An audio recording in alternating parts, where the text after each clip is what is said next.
और कृष्ण और बलराम दोनों वहां पर जब गए, भीष्म, कृपाचार्य, विदुर जी, गांधारी, द्रोणाचार्य, सबके सब लोग वहां पर बैठे थे।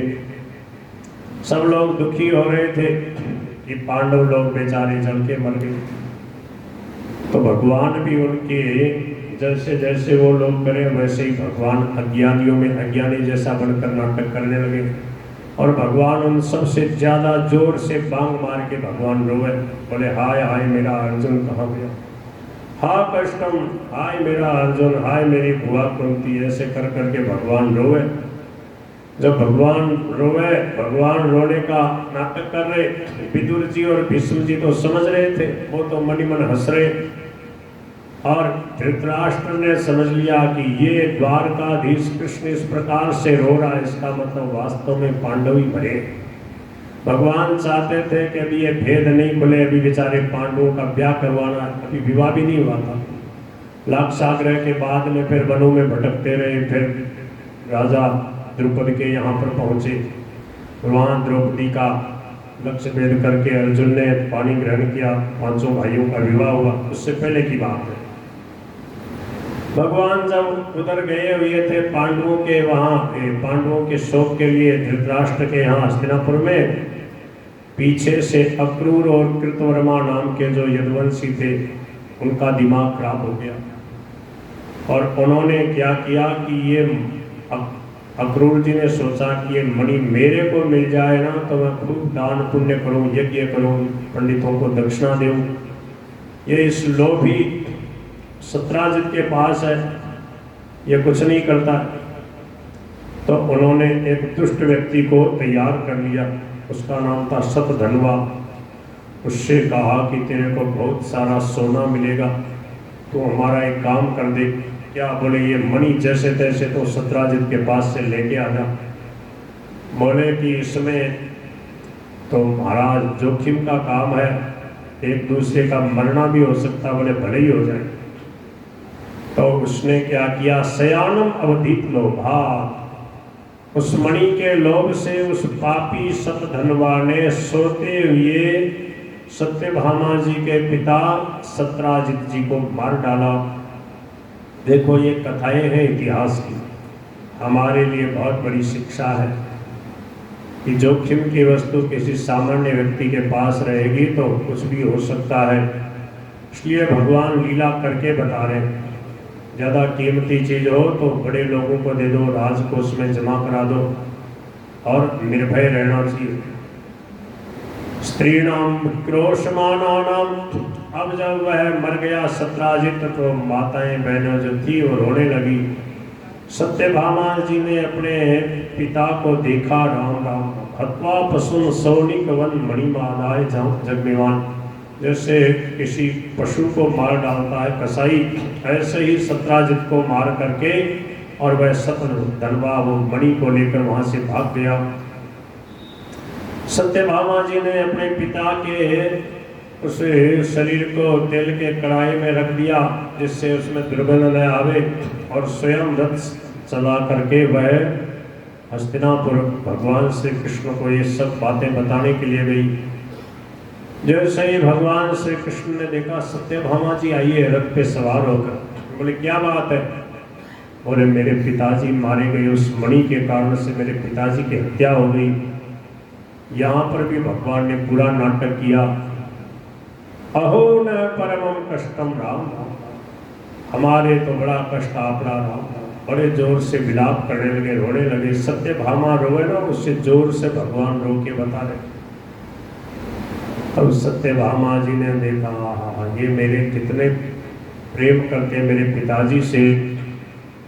भगवान तो सबके अपने हैं, पर भगवान गृहस्थ में रह करके देखो कैसे नाटक करना चाहिए, सबको कैसे सुखी रखना चाहिए, ये कला बता रहे। भगवान के कहीं कोई किसी प्रकार से भी भीतर में राग नहीं है, क्योंकि नमाम कर्मान यमपंती नमे कर्म फले स्पृहा। भगवान कहते हैं मेरी किसी कर्म फल की इच्छा नहीं है, मेरे को कोई कर्म कोई व्यक्ति वस्तु का आकर्षण कभी बांध नहीं पाता। उदासीन भगवान उदासीन की तरह रहते हैं। भगवान श्री कृष्ण द्वारका आए और पता लगाया कि सतधनवा ने सत्राजित को मारा है, मेरे ससुर को। तो सतधनवा की खोज करने लगे। सतधनवा ने जब देखा कि द्वारकाधीश मेरे पीछे पड़े हैं तो फटाफट उस मणि को लेकर के आए और आकर के कृतवर्मा से कहा कि लो ये मणि और मेरी रक्षा करो। बोले भाग जा, द्वारकाधीश से कौन रक्षा कर सकता है। तब वह अक्रूर जी के पास आया। अक्रूर जी से कहा महाराज कृपा करो, मेरी रक्षा करो। किससे? बोले द्वारकाधीश से। बोले कोई रक्षा नहीं कर पाएगा तेरी। बोले आप मणि तो पकड़ो। बोले ले मणि दे दे।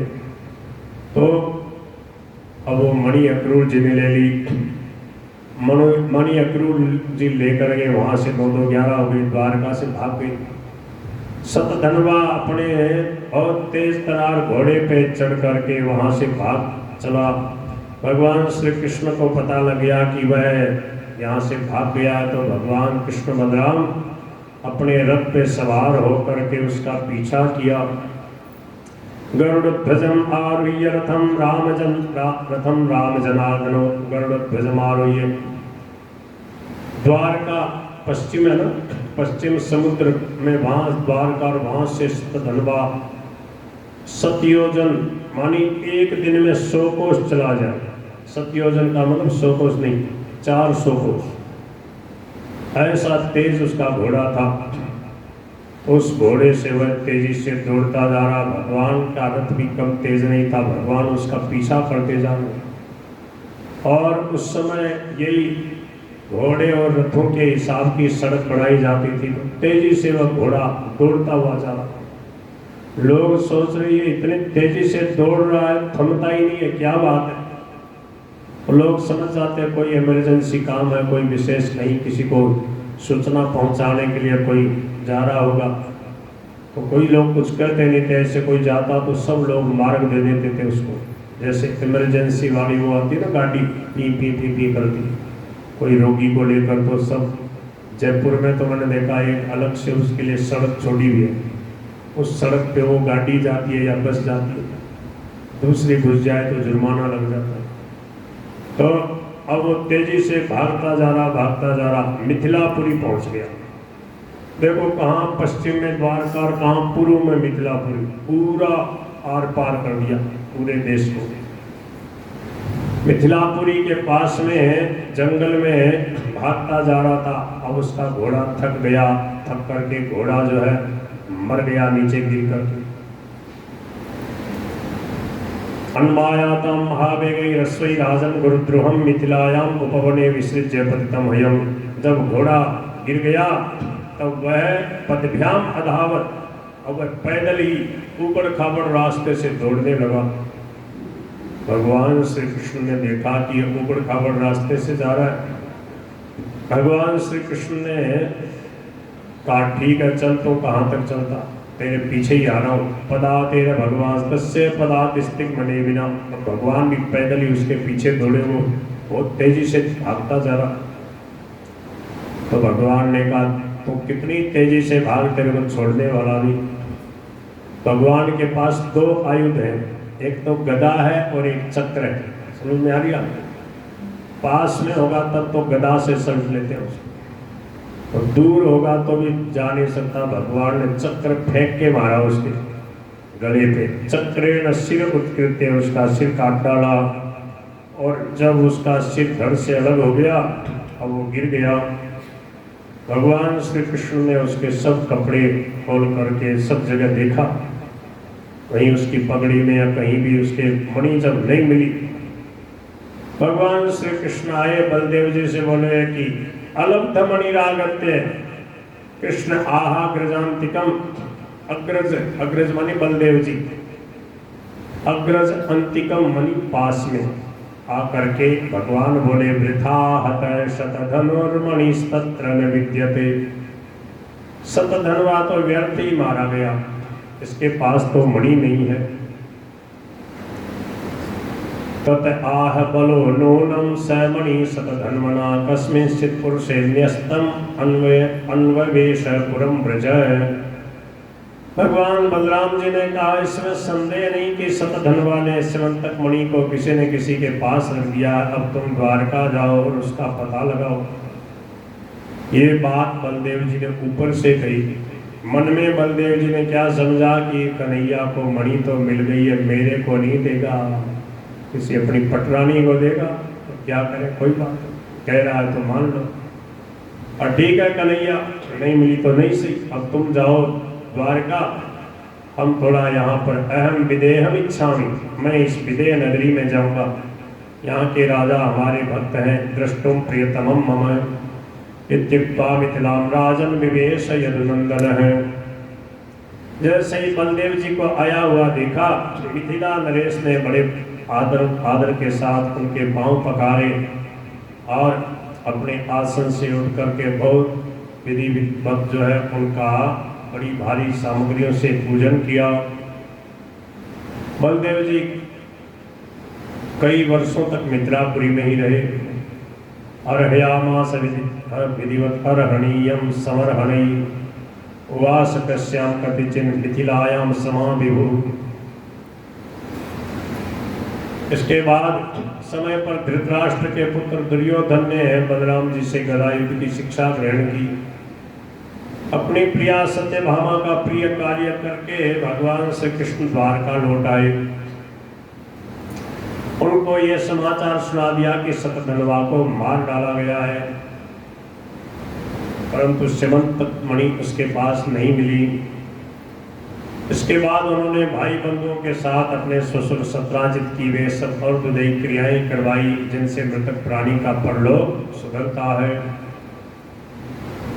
अक्रूर और कृतवर्मा ने सतधनवा को सत्राजित के वध के लिए उत्तेजित किया था। इसलिए जब उन्होंने सुना कि भगवान श्री कृष्ण ने सतधनवा को मार डाला है, तब वे अत्यंत भयभीत होकर द्वारका से भाग खड़े हुए। अक्रूर जी और कृतवर्मा दोनों द्वारका से भाग गए। कुछ लोग ऐसा कहते हैं कि उनके चले जाने पर द्वारका वासियों को बहुत से अनिष्टों का सामना करना पड़ा। दैविक और भौतिक निमित्तों से बार बार वहाँ के नागरिक को शारीरिक और मानसिक कष्ट उठाना पड़ा, परंतु जो लोग ऐसा कहते हैं वे पहले कही हुई बातों को भूल जाते हैं। भला यह भी कभी संभव है कि जिन भगवान श्री कृष्ण में समस्त ऋषि मुनि निवास करते हैं, उनके निवास स्थान द्वारका में उनके रहते कोई उपद्रव कैसे हो सकता है। उस समय नगर के बड़े बूढ़े लोगों ने कहा, एक बार काशी नरेश के राज्य में वर्षा नहीं हो रही थी, सूखा पड़ गया था। तब उन्होंने अपने राज्य में आए हुए अक्रूर के पिता स्वफल्क को अपनी पुत्री गांधिनी ब्याह दी थी। तब उस प्रदेश में वर्षा हुई। अक्रूर भी स्वफल्क के पुत्र है और उनका प्रभाव भी वैसा ही है। इसलिए जहाँ जहाँ अक्रूर रहते वहाँ खूब वर्षा होती है तथा किसी प्रकार का कष्ट और महामारी आदि उपद्रव नहीं होते। हे परीक्षित, उन लोगों की बात सुनकर भगवान ने सोचा कि इस उपद्रव का यही कारण नहीं है। यह जानकर भी भगवान ने दूत भेजकर अक्रूर जी को ढूंढवाया और आने पर उनसे बातचीत की। अक्रूर जी को ढूंढवाकर वापस बुलवा लिया। कहते हैं अक्रूर जी काशी में चले गए थे। काशी में जाकर के उस मणि से खूब सोना प्रकट होता और खूब सोने की बेदियां बना बना के खूब बड़े बड़े यज्ञ कर रहे, पंडितों को दान दक्षिणा दे रहे, खूब भंडारे हो रहे। बोलो भक्तवत्सल भगवान की। जब अक्रूर जी ढूंढ लिए गए, अक्रूर जी को वापस बुलवाया गया। भगवान ने उनका खूब स्वागत सत्कार किया और मीठी मीठी प्रेम की बातें कहकर उनसे संभाषण किया। भगवान सबके चित्त का एक एक संकल्प देखते रहते हैं, इसलिए उन्होंने मुस्कुराते हुए अक्रूर जी से कहा, चाचा जी आप तो दान धर्म के पालक हैं। हमें ये बात पहले से ही मालूम है कि सतधनवा आपके पास वह मणि छोड़ गया है जो बड़ी प्रकाशमान है और खूब धन देने वाली है। आप जानते हैं कि सत्राजित के कोई पुत्र नहीं है, इसलिए उनकी लड़की के लड़के उनके नाती ही उन्हें तिलांजलि और पिंडदान करेंगे, उनका ऋण चुकाएंगे और जो कुछ बच रहेगा उसके उत्तराधिकारी वही होंगे। इस प्रकार शास्त्रीय दृष्टि से यद्यपि स्यमंतक मणि हमारे पुत्रों को ही मिलनी चाहिए। समझ में आ रही है आपको? देखो भगवान कितनी चतुरता से बात करना। ये सब व्यवहार की बातें भगवान बहुत जानते थे। सत्राजित का कोई बेटा था नहीं। सत्राजित की जो बेटी है सत्यभामा वो हमारी धर्म पत्नी है, और सत्राजित के जो अब दोहिता होंगे वही उस मणि के अधिकारी होंगे। उस हिसाब से ये मणि अब हमारे बालकों को मिलनी चाहिए, इसके ऊपर अब हमारा अधिकार है। अक्रूर जी को इस प्रकार से भगवान ने कहा कि एक प्रकार से ये आपके अधिकार की बात नहीं है, इस मणि पे आपका अधिकार नहीं है, आपने तो छिनवाया है, छीन करके सत धनवान है आपको दी है अक्रूर जी से। इस प्रकार शास्त्रीय दृष्टि से यद्यपि सेवंतक मणि हमारे पुत्रों को ही मिलनी चाहिए, तथापि वह मणि आपके ही पास रहे, कोई बात नहीं, क्योंकि आप बड़े व्रतनिष्ठ और पवित्र आत्मा हैं, तथा दूसरों के लिए उस मणि को रखना अत्यंत कठिन भी है।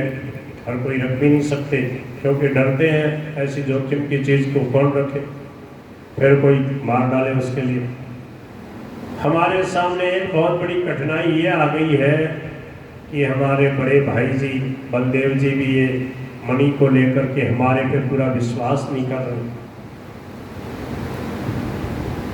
इसलिए अक्रूर जी, चाचा जी, एक बार कृपा करो, वह मणि आप दिखा दो कहाँ पर रख रखी आपने।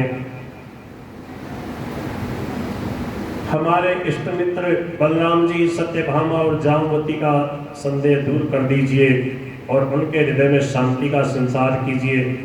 हमें पता है कि उसी मणि के प्रताप से आजकल आप लगातार ऐसे यज्ञ कर रहे हैं जिनमें सोने की वेदियां बन रही हैं। क्यों, बात सही है? बोले हाँ भैया कृष्ण, सही बात। बोले एक बार दिखा दो चाचा जी वो मणि कहाँ है। जब भगवान श्री कृष्ण ने इस प्रकार सांत्वना देकर उन्हें समझाया बुझाया, तब अक्रूर जी ने वस्त्र में लपेटी हुई सूर्य के समान प्रकाशमान वह मणि निकाली और भगवान श्री कृष्ण को दे दी। बोल कृष्ण भगवान की। भगवान श्री कृष्ण ने उस मणि को लेकर के कहा, देखो बलदेव जी, देखो सत्यभामा जी, देखो जाम्बूती जी, मणि मेरे पास नहीं।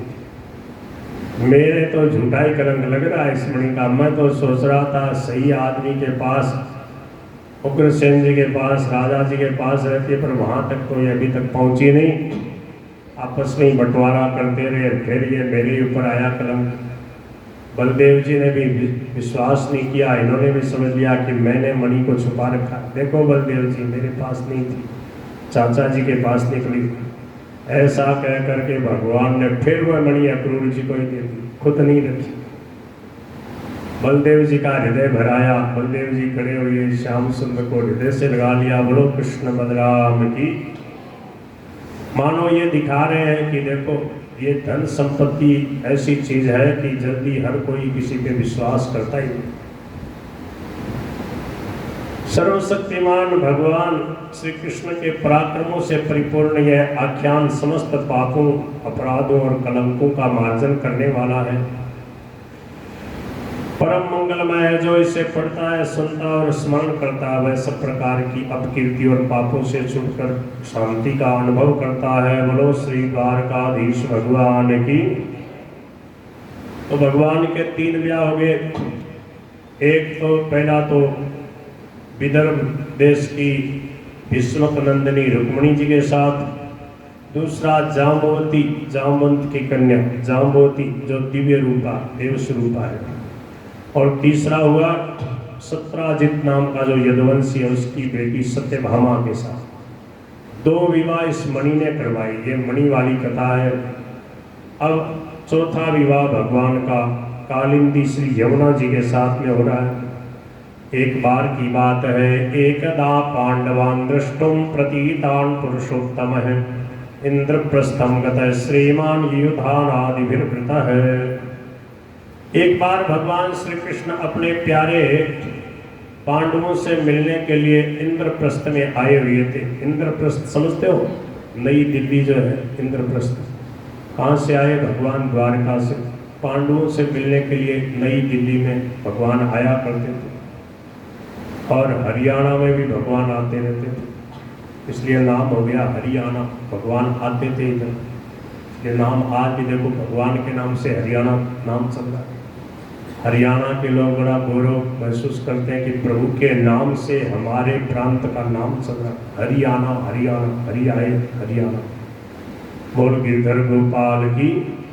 हरि ने आकर के कुरुक्षेत्र में हरियाणा में गीता का उपदेश दिया। भगवान का वहाँ आना हुआ और गीता का प्राकट्य हुआ। और ये गीता, संपूर्ण गीता सुनी किसने? संजय ने। दिव्य दृष्टि थी इसलिए संजय ने पूरी सुनी, देखी, भगवान का विराट रूप देखा। भगवान का विराट रूप कितने लोगों ने देखा था? 3 लोगों ने। और गीता कितने लोगों ने सुनी? 4 लोगों ने। बताओ किस किस ने? एक तो भगवान श्री कृष्ण सुना रहे अर्जुन को, अर्जुन सामने बैठे। और दूसरे राम नाम रसिया कपिध्वज, अर्जुन की ध्वजा में विराजमान कौन? श्री बालाजी महाराज, हनुमान जी, सालासर दरबार, बागेश्वर धाम वाले बालाजी है ना। तो इन्होंने पूरी गीता सुनी है। अब ये चमत्कार कर रहे हैं, देखो अपना एक भगत प्रकट कर दिया। तो क्या है, हनुमान जी ने पूरी गीता सुनी, पूरा विश्वरूप देखा। अर्जुन ने पूरी सुनी, पूरा विश्वरूप देखा। और संजय ने पूरी गीता सुनी और पूरा विश्वरूप देखा। धृतराष्ट्र ने सुना है पर वो विश्वरूप देख नहीं पाया। धृतराष्ट्र ने संजय के माध्यम से पूरी गीता सुनी, सब बातें संजय सुना रहा है। पर मोह नष्ट किसका हुआ? अर्जुन का। हनुमान जी महाराज तो मोह से रहित हैं, शंकर भगवान है साक्षात। देखो शंकर भगवान कितने रसिया है भगवान की लीला कथा। एक भक्त कह रहे थे, बोले मेरे तो आदर्श है शंकर भगवान। शंकर भगवान जहां भगवान की जो लीला होती है वहीं पहुंच जाते। छोटे से कन्हैया, छोटे से रामलला का उत्सव हो रहा है तो शंकर भगवान राम जी के बधाई में अयोध्या में कागभूषण जी के साथ वहाँ आनंद ले रहे हैं, लाडू बट रहे हैं अयोध्या में। शंकर भगवान वहाँ पर अपने असली रूप में नहीं आए। अयोध्या के जो लोग हैं ना उनके जैसा ही सीधा साधा व्यक्ति का रूप धारण कर लिया कागभूषण जी और शंकर जी, और वहाँ बधाइयाँ ले रहे हैं। तो अयोध्या की गलियों में घूम रहे हैं, आनंद ले रहे हैं। और श्याम सुंदर जब छोटे से होते हैं तब यशोदा मैया के पास में भी पहुंच जाते हैं, वहां दर्शन करते हैं। भगवान श्री कृष्ण जब ग्वाल बालों के साथ में खेलते हैं, सखाओं के साथ कुश्ती दंगल करते हैं, तो वहां पूंछरी के